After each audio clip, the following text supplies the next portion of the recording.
दोस्तों अब हम बात करेंगे किशोरावस्था की शिक्षा के बारे में कि जब बच्चे किशोरावस्था में होते हैं तो उनकी शिक्षाएं कैसी होती हैं, उनकी कैसे शिक्षाएं प्रोवाइड करनी चाहिए। तो हमारा सबसे पहला पॉइंट है भावात्मक क्षेत्र में सहायता देने की आवश्यकता होती है। जब बच्चे किशोरावस्था में होते हैं तो उनकी जो इमोशंस वाले फील्ड होते हैं, जो एरिया होते हैं, उन पे टीचर्स को ध्यान देना चाहिए क्योंकि इस एज में अभी पीछे ही पढ़े हम लोग, बच्चे जो होते हैं वो भावात्मक होते हैं। ठीक, तो उनकी जो भावात्मक वाला एज है, वो भावात्मक वाला एज पे भी टीचर को क्या करना चाहिए, ध्यान देना चाहिए। बच्चे को इमोशंस का कदर करना चाहिए। ऐसा नहीं कि बच्चा कुछ बना रहा है, वो अपनी इमोशन से उसे उसकी इमोशन का कदर नहीं करेंगे तो बच्चा फिर पढ़ने में इंटरेस्ट नहीं दिखाएगा। तो इसलिए लिखा गया है भावात्मक क्षेत्र में सहायता देने की आवश्यकता होती है।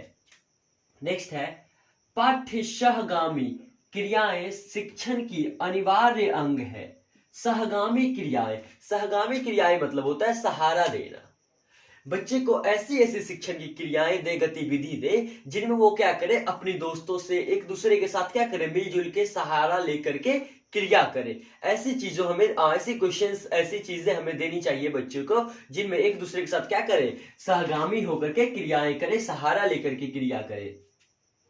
दूसरा, शिक्षण बहुविधि एवं समस्या समाधान पर आधारित होना चाहिए। ये बहुविधि, जब भी हम किसी भी बच्चे को पढ़ाए, चाहे वो बच्चा बाल्यावस्था में हो, पूर्व बाल्यावस्था में हो, उत्तर बाल्यावस्था में हो या किशोरावस्था में हो, किसी भी अवस्था में हो बच्चा, उस बच्चे को क्या करेंगे, जब भी हम पढ़ाएंगे तो उनमें ये बहुविधि का प्रयोग करेंगे, मल्टीपल का प्रयोग करेंगे। अगर बच्चे एक विधि से नहीं समझ पाए तो उसको अलग अलग कई विधि से हम लोग क्या करेंगे, समझाने की कोशिश करेंगे, शिक्षक उनको समझाने के प्रयास करेंगे। एवं समस्या समाधान, ऐसा क्वेश्चन दे जो बच्चा खुद से थॉट लगा करके क्या करे, वो क्वेश्चन सॉल्व कर पाए। ऐसा ना कि क्वेश्चन बहुत ही ज्यादा हाई लेवल का दे दे ताकि बच्चा ना कर पाए। ठीक, बच्चे के रिलेटेड ही क्वेश्चन होना चाहिए, तब बच्चा क्या कर पाएगा, वो समस्या का समाधान कर पाएगा। ये बात हमेशा याद रखना है कि जब भी हम किसी बच्चे को पढ़ाएंगे तो उन्हें क्या करेंगे, मल्टीपल ऑप्शंस के साथ पढ़ाएंगे, बहुत सारे विधि में पढ़ाएंगे। नेक्स्ट पॉइंट हमारा है समूह शिक्षण अनिवार्य होना चाहिए। ये किशोरावस्था में नहीं, हर अवस्था में ये शिक्षण अनिवार्य होना चाहिए। बच्चे का ग्रुप में वर्क करने का हम लोग क्या करें, सिखाएं। जब बच्चे ग्रुप में वर्क करेंगे तो उन्हें बहुत ज्यादा फायदा होगा, उससे यूनिटी मिलेंगे, एक दूसरे के साथ कैसे इंटरेक्ट करते हैं, कैसे बात करते हैं, कैसे कन्वर्सेशन होता है, ये सारी बातों क्या होता है बच्चा। दोस्तों अब चर्चा करते हैं किशोरावस्था के अन्य नाम पे। किशोरावस्था के और कौन कौन से नाम जो है वो क्वेश्चंस में आ सकता है या आते भी हैं, जैसे अमूर्त चिंतन की अवस्था, इनसे भी क्वेश्चंस में नाम आता है। ठीक है, तो ये ध्यान रखना आपको, किशोरावस्था को क्या कहते हैं, अमूर्त चिंतन की अवस्था। अमूर्त चिंतन की अवस्था इसलिए कहा गया है क्योंकि इस एज में बच्चे को हम इमेजिन करके भी पढ़ा सकते हैं।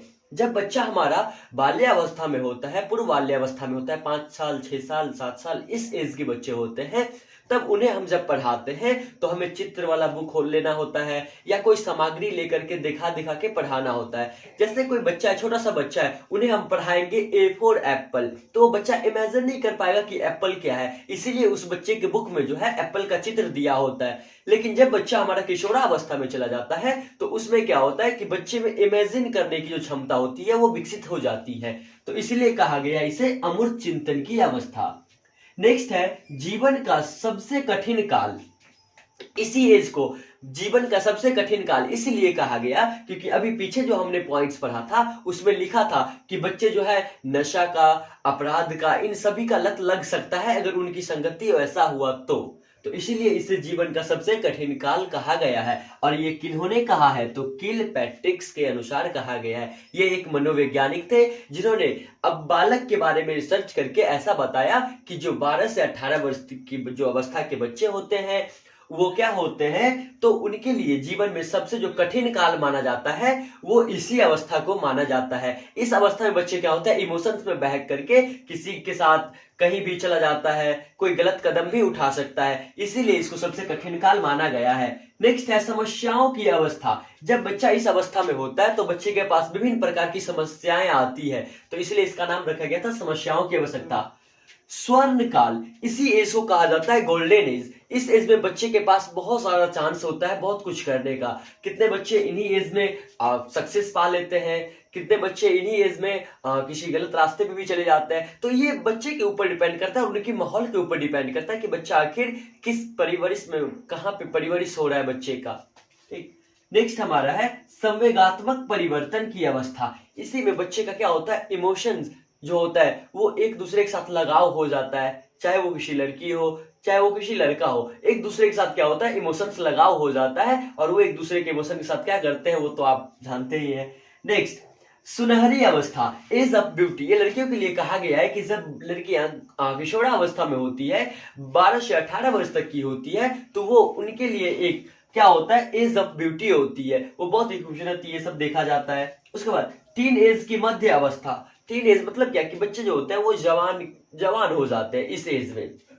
उसके बाद सबसे बेहतरीन काल, जीवन का सबसे बेहतरीन काल भी किसे कहा गया, किशोरावस्था को। तो ये जो नाम था, और भी बहुत सारा नाम है इसका, लेकिन इतना जो नाम है ये आपको ध्यान रखना होगा, क्वेश्चन कहीं से पूछ सकता है। इसका एक क्वेश्चन हम आपको पढ़ के सुनाते हैं। एक क्वेश्चन है हमारे पास, इस क्वेश्चन में कहा गया है विकास के किस काल को अत्यधिक दबाव और तनाव का काल कहा गया है। यह क्वेश्चन पूछा गया है यूपी टेट 2013 का। विकास के किस काल को अत्यधिक दबाव एवं तनाव का काल कहा गया है। ऑप्शंस में है किशोरावस्था, दूसरा में है प्रौढ़ावस्था, तीसरा में है मध्य अवस्था और चौथा में है वृद्धावस्था। तो आप बताइए कि अब इसका आंसर क्या होगा। तो अभी हमने पॉइंट्स में पढ़ाया था कि इस अवस्था को हम लोग क्या कहते हैं सबसे कठिन काल कहते हैं। किस अवस्था को, तो वो अवस्था है क्या हमारा, किशोरा अवस्था। तो इसलिए हमारा जो आंसर होगा वो किशोरा अवस्था, ऑप्शन नंबर 1 होगा। इस क्वेश्चन का हम पीडीएफ डाल देते हैं, आप देख लेना। एक इसी से और नेक्स्ट क्वेश्चन हमारा है, क्वेश्चन नंबर पूछा गया है बी टेट, बिहार टेट में क्वेश्चन पूछा गया है 2011 में। क्वेश्चन है मनोवैज्ञानिक के अनुसार बाल विकास की कौन सी अवस्था सबसे जटिल व कठिन होती है। मनोवैज्ञानिक के अनुसार कौन सी अवस्था सबसे जटिल व कठिन होती है। तो किलपैट्रिक जी ने कहा कौन सा अवस्था है, किशोरावस्था। तो इसका ऑप्शन है शिशुवावस्था, किशोरावस्था, बाल्यावस्था और इनमें से कोई नहीं। तो आंसर क्या होगा, किशोरावस्था। तो इन टाइप्स के जो क्वेश्चंस होते हैं वो सारा पूछे जाते हैं इन किशोरावस्था से। आई होप सेशन आपको अच्छा लगा होगा। तो चलिए मिलते हैं हम लोग नेक्स्ट क्लास में।